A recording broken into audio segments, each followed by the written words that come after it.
Hare Krishna. So, welcome everyone to this weekly Bhagavad Gita reading sessions. Really happy to be with all of you today again. And we'll get started. We were discussing uh, chapter number 4, the transcendental knowledge. Okay, and we had discussed till the fifth verse. Okay, fourth chapter, fifth verse. Today we will try to cover sixth and seventh. Verse number 6 and 7 we'll try to cover today. But before we start, I would like to perform some pranam mantras. Those who know, please repeat after me. Those who don't can just listen very intently because listening is also very purifying. ॐ अज्ञानतिमिरन्धस्य ज्ञानाञ्जनशलाकया चक्षुरुन्मिलितं येन तस्मै श्रीगुरुवे नमः श्रीचैतन्यमनोभीष्टं स्थापितं येन भूतले स्वयं रूपः कदा मह्यं ददाति स्वपदान्तिकम् वन्देऽहं श्रीगुरुरौ श्रीयुतापदकमलं श्रीगुरून् वैष्णवांश्च श्रीरूपं साग्रजातं सहगणरघुनाथान्वितं तं सजीवं साद्वैतं सावधूतं परिजनसहितं कृष्णचैतन्यदेवं श्रीराधाकृष्णपादान् सहगणललिता श्रीविशाखान्वितांश्च हे कृष्णकरुणा सिन्धु दीनबन्धु जगत्पते गोपेश गोपिकान्त राधाकान्त नमस्तुते तप्त कांचन गौरांगी राधे वृंदावनेश्वरी वृषभानुसुते देवी प्रणमामि हरिप्रिये वाञ्छाकल्पतरुभ्यश्च कृपा सिन्धुभ्य एव च पतितानां पावनेभ्यो वैष्णवेभ्यो नमो नमः नमो महावदान्याय कृष्णप्रेमप्रदायते कृष्णाय कृष्णचैतन्यनामिने गौरत्विषे नमः नमो ॐ विष्णुपादाय कृष्णपृष्ठाय भूतले श्रीमते भक्तिवेदान्त स्वामिनिति नामिने नमस्ते सारस्वते देवे गौरवाणी प्रचारिणे निर्विशेषा शून्यवादी पाश्चात्य देश तारिणे जय श्री कृष्ण चैतन्य प्रभु नित्यानंद श्री अद्वैत गदाधर श्रीवास आदि गौर भक्त वृंद हरे कृष्ण कृष्ण कृष्ण हरे हरे हरे राम राम राम हरे हरे मूकं करोति वाचालं पंगुं लंघयते गिरिं यत्कृपातमहं वन्दे श्रीगुरुं दीनतारिणं परमानन्दमाधवं श्रीचैतन्यमीश्वरम् हरि ओम तत्सत okay Hare Krishna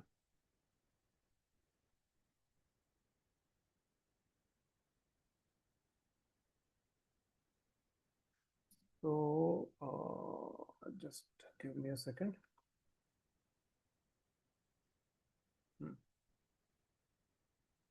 Okay, so in the previous sloka we read till verse number 5. Verse number 4 and 5 we saw in the last session. So in the last session we saw that Sri Krishna and Arjuna, they had both, like Sri Krishna is telling Arjun that you and me have both appeared many times in this material world. Okay, but the difference is that I remember all of those appearances, but oh Arjun, you do not remember any of them. Okay, and we saw that this difference is basically what differentiates God from an ordinary living entity. Yes, a living entity forgets everything as soon as he or she changes the body. Okay, but God does not forget anything because he has a transcendental or spiritual body. Okay, there is no difference between Krishna's body and soul. So he appears every time in the same body. Okay, and that body never deteriorates, and that is the reason why he is able to remember all of the appearances. Yes, and on top of that, Krishna's body is, we saw, Satchidanand, right? Sat means it is eternal. Okay, Chid means it is full of knowledge, and Anand means it is full of bliss. Okay, so this is the speciality of Sri Krishna's body.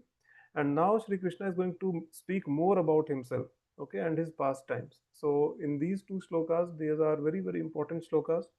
The entire Bhagavad Gita is very important, but every time I say that, okay, this is a very important sloka, but then yeah, uh, in these two slokas and the forthcoming sloka also, like after that, are important in the sense where Krishna is describing more about himself.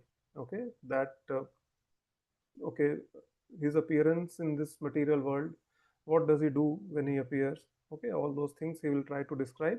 So let's try and read and try to understand, okay, what is given in these shlokas. Okay, so I'll share my screen now.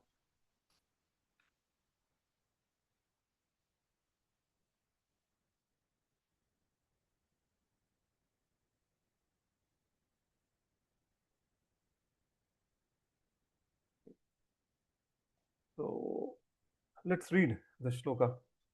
Bhagavad Gita, uh, chapter number 4, verse number 6.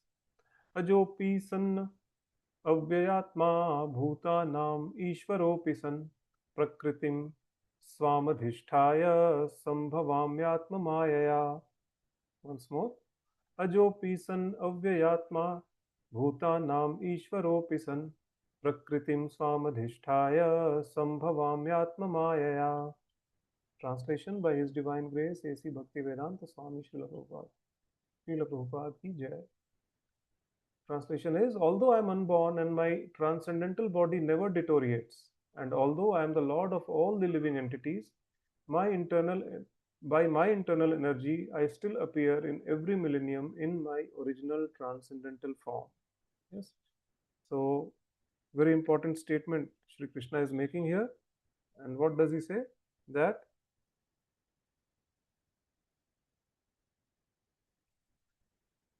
he is unborn and he always appears in his transcendental body. Transcendental means spiritual. Transcendental means that which is not material, okay, which is beyond the three modes of material nature, beyond the Panch Mahabhut, right, of which the material elements are created, basically. Okay, so it's a spiritual body. That means there is no difference between Krishna's body and his soul. Okay, so that body is spiritual, it's transcendental, and the quality of that body is that it never deteriorates. Okay. So, and he's also saying that although I'm the Lord of all the living entities, by my internal energy, I appear every millennium in my transcendental form. So he doesn't have to take any material body like the ordinary Jivatmas, like me and all of you, right? So he comes in his actual original body, okay, which is transcendental in nature, which is beyond material, and that is the reason why that body never deteriorates, and that is the reason why he is also known as unborn, right? Because spiritual body never takes birth. Okay, birth is something which is related to this material body only. Okay, so since Krishna is appearing in his original spiritual body, original transcendental body, therefore he is unborn also. Yes. So we will try to understand some of the important words or keywords in this shloka, or rather, we'll try to decipher this shloka word by word, and then we'll try to understand what Srila Prabhupada is trying to convey in the purport. Okay. So first word is aja. Aja means unborn. Okay. And api means although, and san means being so. Okay. And avyayatma. Avyayatma. Avyayatma means a body which never deteriorates. Avyay. Okay. It comes from that word. So aja means unborn and avyayatma means body which never deteriorates. Okay, so these are some important words. And now see what he's saying here. Bhutanam Ishvaropisan. Bhutanam means of all the living entities. Okay, they are referred to as Bhutanam. Ishvaropisan. That means I am the Ishwar or the supreme controller of all the living entities. Yes. Prakritim Swamadhishtaya, which means I appear in my original transcendental form. That means he appears in his spiritual body, which is Avyayatma, which means which never deteriorates. Okay. And Sambhavami, I descend or I incarnate. So how do I incarnate? By Atma Mayaya, by my own internal energy. Okay. So this is a very nice shloka which talks about the tattva or the truth of Lord Sri Krishna. He himself is telling, about this. See, there is a gross misconception among the masses that when Krishna appears in this material world, he also takes up a material form like all of us. Okay, that's completely nonsensical. Here, Krishna himself is clarifying that I appear in my transcendental body, which never deteriorates. Okay, so this has to be understood very, very clearly.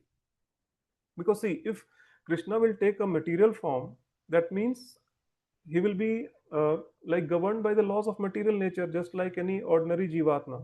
Okay, that means if he is under the control of material nature, then how he is the supreme God? Correct?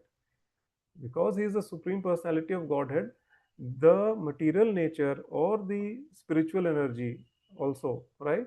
They both actually work under his guidance. Okay, later on in the Bhagavad Gita, we will see that Krishna is saying that they are working under my supervision, right?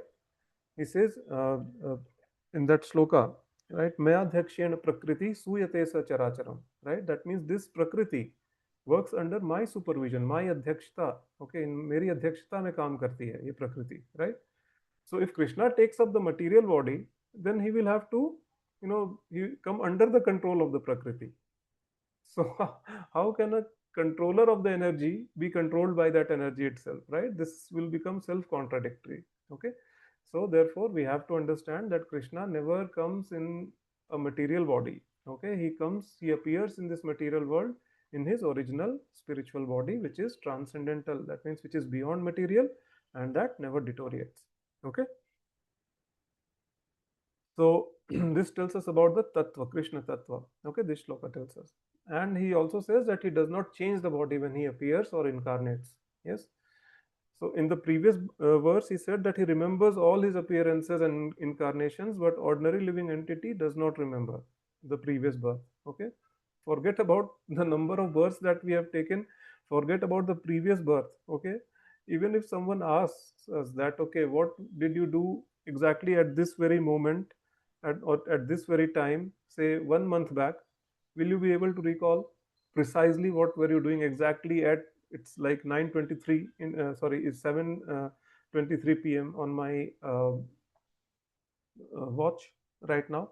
Okay, so exactly 1 month, that means on 22nd of February 2026 at 19:23 hours. Okay, what were you doing? Suppose if I ask you that question, what will be your answer? We will really struggle. We'll struggle to recall what we were doing exactly at this moment, even 1 month back. Forget about recalling our past lifetime. So many births we have already taken in this material world. Yes, it's very very difficult. Even if we try very hard and try to recollect what we were doing, maybe some bits and pieces we might be able to remember, but then accuracy will not be there. Oh, I might have been doing this, or let me think, I might have been carrying out this activity. We'll try to infer that, okay, if there was any some prominent event a few days or back, or a few days after this particular date, then we will try to connect the dots and try to come up with some sort of a story. Okay, but my whole point is that a living entity is very forgetful by nature. Okay, that they are not able to remember, especially once we quit this body. It's very very difficult for us to recall what we were in our previous births. Okay, so another aspect of living entity is that we have to change the body after every birth. Okay, for example, today we are having this human form. Okay, once we quit this body, we will have to take up another body. Okay, there is no option. Okay, until and unless we go back home, back to Sri Krishna. As long as we are in this material world, once we quit this body, we will have to take another body. Okay, and that body can be of a human, it can be of any lower species, like animals or birds or any other thing. Okay, it can be of an asura or a demigod. It all depends upon the past life karmas, our own past life karmas, and our consciousness at the time of quitting the body. Okay, it's a complex thing, but these are some of the governing factors basically which determine that which next body we are going to take up. Okay, so but the whole point is that we will have to change the body. Okay, if we want to keep this body eternally, that's not possible. Okay, that's not how material world works. Okay, so this is what actually makes Sri Krishna different from all of us. Yes, so in this shloka he clarifies that he doesn't need to change his body. Okay, his body is avyayatma. Okay, it doesn't deteriorate when he incarnates. Okay, he incarnates the same body, right? Same spiritual body which is transcendental, untouched by material nature. Okay, and this spiritual body never deteriorates, as he has mentioned here in the sloka itself. And So whenever he appears in the same body. And how he is able to do so? He is able to do so by his internal potency. Okay. So there are two types of potencies or energy, basically three types of energies. Like Krishna's energies are infinite, but they all can be majorly categorized into three different types. Okay, one is the internal potency, second is the external potency, and third is the marginal potency. Okay, so internal potency is the one which uh, the energy which governs the spiritual world. Okay, the Vaikuntha planets which are there, they are all, and the living entities who are there, they all are governed by the internal energy of Sri Krishna. Okay, and that is the energy which actually personally takes care of Sri Krishna. Okay, and external energy is this material energy, the uh, what the material nature that we call, okay, Prakriti. Okay, that we call, that is the external energy of Sri Krishna. Okay, so, and it is made up of five elements, five gross elements and three subtle elements, basically. Okay, later on in the I think eighth or ninth chapter, Krishna himself will tell, right? Bhumi rapo analo vayu kha mano buddhire vacha ahankara iti yamme bhinna prakriti rashtatha. Earth, water, fire, air, ether, mind, intelligence, and false ego. These are my separated material energies. Okay, so earth, water, fire, air, ether, these are gross energies, and mind, intelligence, and ego, which pertains to each and every single living entity, those are subtle form. Okay, so this is the external energy of Sri Krishna. Third is the marginal potency. Marginal potency means the living entities. So living entities are also superior than material energy. Okay, but they have a tendency to come under the control of material energy. Okay, and that is why we all are here, basically. Okay, so living entity has a little bit of freedom. Small degree of freedom is there associated with a living entity, that they can decide whether they want to serve the internal energy of Krishna and stay with him in the spiritual world eternally, okay, and enjoy his association, or they can choose to be under the control of material energy and stay in this material world away from Sri Krishna. Okay, so we made this wrong choice of serving the external energy, and we are here in this material world. Okay, and the goal is to break this cycle of birth and death, go back home, back to Sri Krishna. Okay, so this is what this whole thing is all about. So when Krishna appears, he appears through his internal potency, because that is the energy which personally serves Sri Krishna. Okay, and the striking part is that although he appears in his original body, and he it appears that he's taking birth like any ordinary human. Okay, and even more striking part is that he will grow from an infant to a baby to childhood to youth. Please excuse me. But he doesn't grow beyond the youth. Okay, he reaches certain age, maybe according to our Earth's calculation, like he might appear to be just 18 or 20-year old. But that is that after that he simply stops aging, right? So isn't that wonderful? He's the oldest personality in the entire creation, and yet he always appears like a young man, 18 to 20 years old, right?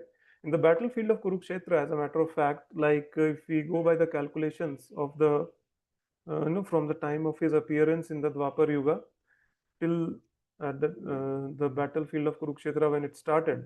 Okay, so at that time Krishna was more than 100 years old, around 126 or 127 years old, something like that. He had many children and grandchildren at that time, but he just looked like a 20 year old man, right? So that is Krishna, that is God for you, right? It's not like an ordinary living entity, right? Neither his body nor his intelligence deteriorates or changes at any point of time. You will never see a picture of Krishna where he is depicted as an old person. Yes. So that is because his body never deteriorates, and he himself is confirming this in this particular verse. Okay. Although he is the oldest person in the entire creation. So it's very clear from his bodily features, his appearances, that in spite of his being in this material world, he is still unborn in the same eternal body, with which is full of transcendental knowledge and bliss. Okay, Satchidanand. Okay, and Srila Prabhupada gives a very nice analogy. Okay, let's read that in the purport. and then we can move on to the next verse. Just hold on, let me bring it up.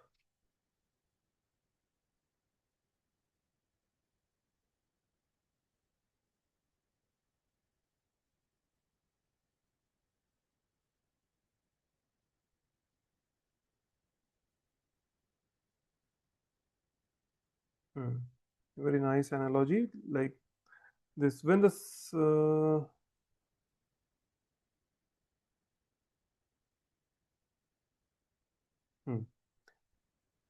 right, when the sun is out of sight, we think that sun is set, and when the sun is before the eyes, we think that sun is on the horizon. Actually, the sun is always in its fixed position, but owing to our defective, insufficient senses, we calculate the appearance and disappearance of the sun in the sky. And because Lord Krishna's appearance and disappearance are completely different from that of ordinary common living entity, it is evident that he is eternal, blissful, knowledgeable by his internal potency, and he is never contaminated by the material nature. Yes. So very nice analogy he is giving, Srila Prabhupada, that he is comparing, giving an example of the sun, that although sun is there, okay, so but it, because of our defective senses, it appears that the sun is not there in the night time, and when it's daytime it appears, something like that. But sun is always there, right? So similarly, when Krishna appears, his I mean his he just appears, right? And his body is just like the sun, it's changeless, okay, it's not changing at all.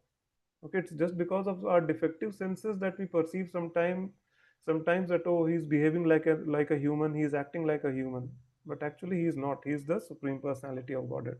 Yes. So his appearance in his original form is his causeless mercy for all the human beings. Okay, not all the human beings only, but all the living entities in general. Okay, and this mercy is for the living entities so that they can concentrate on the form of the Supreme Lord as he is, without any concoctions, without any faulty imaginations. Yes, so that they can see him directly, and then based on that they can offer their devotional services unto him, keeping his actual form in mind. Okay, this is the reason of this is one of the reasons of his appearances. Okay, so basically, this verse clearly and emphatically tells us that there is no difference between Sri Krishna's body and Sri Krishna's soul, as we discussed earlier. Okay, he has a spiritual transcendental body and intelligence which doesn't change with time. So now that we are very clear about the characteristics of Sri Krishna's body, one question may arise. Okay, that if he is the supreme personality of Godhead, okay, if he has such a transcendental body that does not deteriorates, if he has such a nice, wonderful transcendental intelligence which never deteriorates, okay, and if he is the cause of all causes, and if he is the only creator, then why does he need to appear in this material world? Just like humans. Okay, why does he have to come here and behave like other human beings? Okay, so the answer to next this question will be in the next verse, and that verse is a very, very popular verse of the Bhagavad Gita. Very popular verse because lot of people know this, and the reason why why they know this is because it has been shown a number of times in the TV serials or as the background music on the TV, right? People may not know the meaning of this verse, but they know the verse, right? So let's read out the verse and then we will try to understand. It's a very nice verse. We'll try to understand the meaning because people know the verse, but sometimes they don't know the meaning of this verse. Okay. So, chapter number 4, verse number 7 goes like this: Yada yada hi dharmasya ग्लानिर्भवति Bharat अभ्युत्थानम् अधर्मस्य तदात्मानं सृजाम्यहम्. Okay, once more. यदा यदा हि धर्मस्य ग्लानिर्भवति Bharat अभ्युत्थानम् अधर्मस्य तदात्मानं सृजाम्यहम्. Whenever and wherever there is a decline in the religious practice, O descendant of Bharata, and a predominant rise of irreligion, at that time I appear or I descend myself. Yes. So very nice verse this is.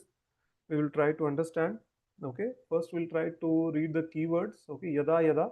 First is wherever and whenever, whenever and wherever. Okay, yada yada. Okay, what, wherever and whenever, what? He dharmasya glani, right? That means whenever there is a decline in religion. Okay, dharmasya means religion and glani means decline. Okay, so the dharmasya glani, decline in religion. Abhyuthanam adharmasya. Okay, when there is a predominance of adharma, then, oh Bharata, what happens at that time? Tada, at that time, what happens? Atmanam srijamyaham. That means I appear at that place. Okay, and a very important point Srila Prabhupada is making in this purport, in this purport of this verse. What he's saying, let's read that. Word Srijami is significant herein. Srijami cannot be used in the sense of creation because, according to the previous verse, there is no creation of Lord's form or the body, since all the forms are eternally existent. Okay, therefore, and Krishna himself in the previous verse has said that he is unborn, right? So, therefore, Srijami means that Lord manifests himself as he is. Okay, although the Lord appears on schedule, namely at the end of each Dwapar Yuga, the 28th millennium of the 7th Manu in the day of Brahma, he has no obligation to adhere to such rules and regulations. Yes. So, very important point which Srila Prabhupada is saying here, that Krishna is saying wherever and whenever. See, a lot of times, if we look today, there is a lot of disturbance all around the world, right? People are fighting like crazy.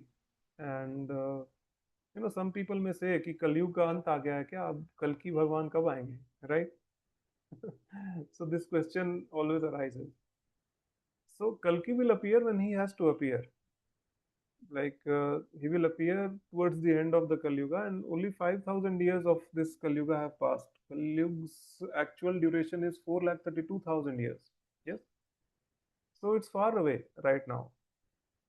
But in this particular verse, Krishna is saying that he will appear whenever and wherever there is a decline in religion and the predominance of irreligion.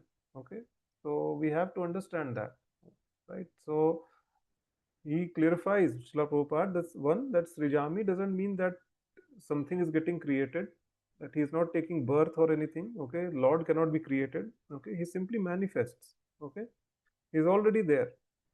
Just as in the previous verse, we saw the example of the sun, right? Sun rises and doesn't mean that sun is getting created, right? Sun is already there. It simply appears, it manifests in front of our eyes. Okay, so similarly, Krishna manifests. Okay, he appears, and generally, okay, he follows a schedule.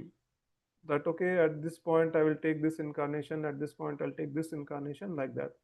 But then this verse also clarifies that he is not obliged to do so. Right? Okay, so at the end of every yuga, generally he comes. Okay, in one or the other incarnations. Okay, and in some cases, like whenever he finishes up his pastimes of that particular yuga, that yuga itself comes to an end and the new yuga starts, right?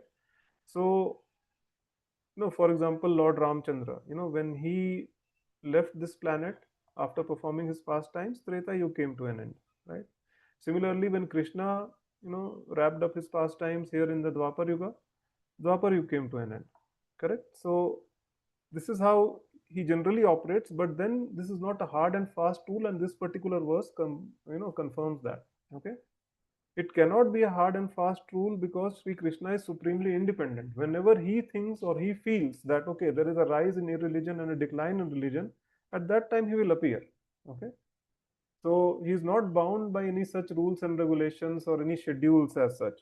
Okay, so whenever he feels that okay, irreligion is become predominant, at that very point of time, either he himself or any one of his powerful incarnations will appear at that place, and it will simply come and forcefully re-establish the principles of dharma. Okay, so whether we like pray to him to appear or not, or whatever be our consciousness, okay, it doesn't bother him. He will simply appear. That is what, this is the principle which he follows basically, right?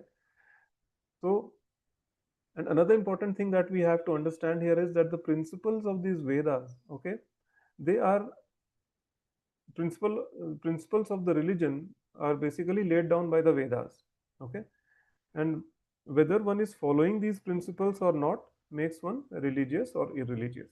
So depending upon that, how to what extent the principles of Vedas are being followed, okay, that determines that a particular uh, you know uh, a particular yuga is like religious or irreligious. Principles of religions are being followed or not, okay.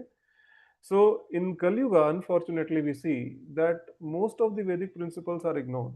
Okay, forget about reading the Vedas. Vedas are very vast for the limited knowledge and intelligence of the people of Kali Yuga, right?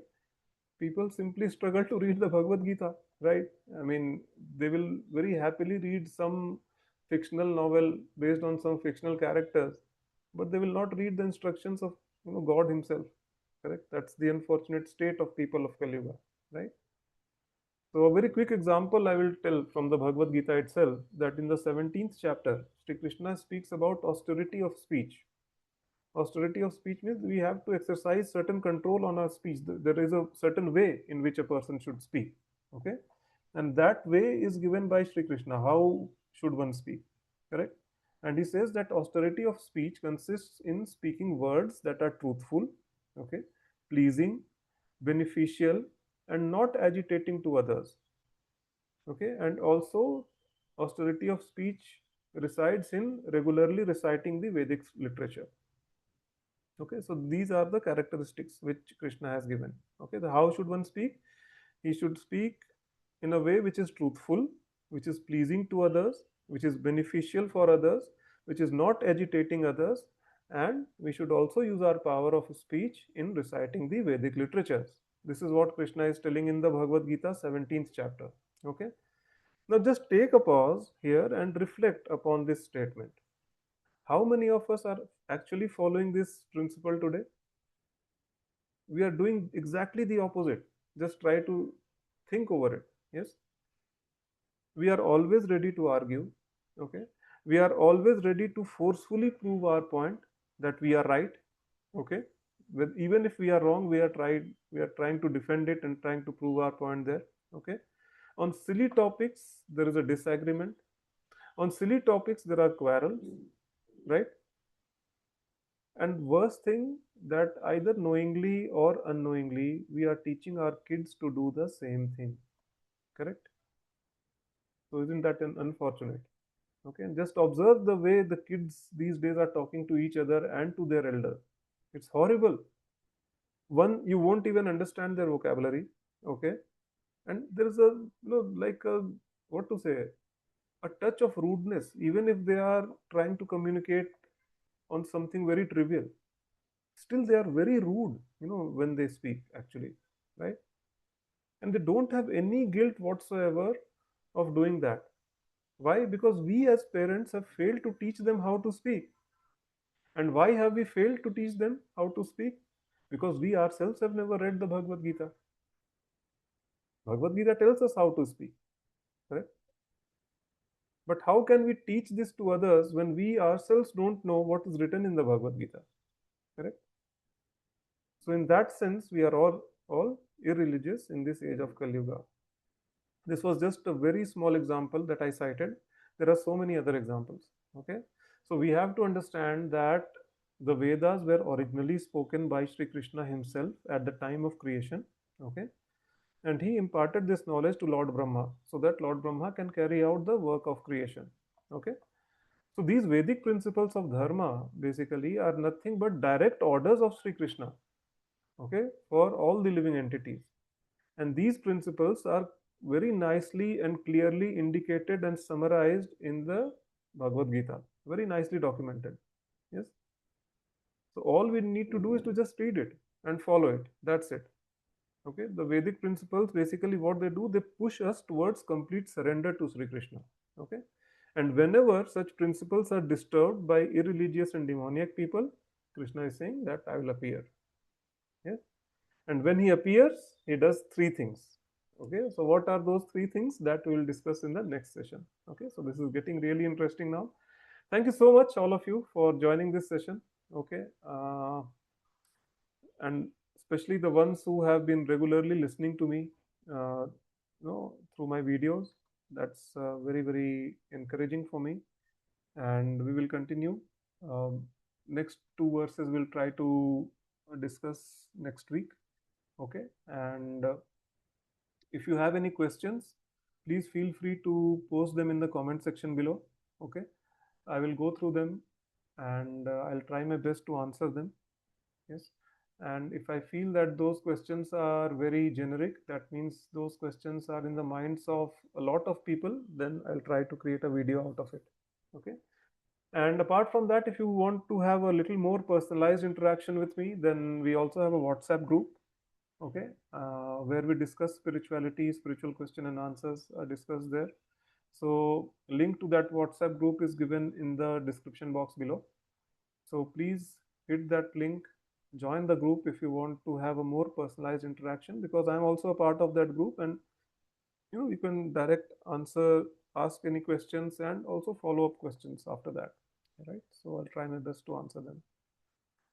So yes, so thank you so much again for joining this session. We'll meet next week again. Thank you so much. Hare Krishna.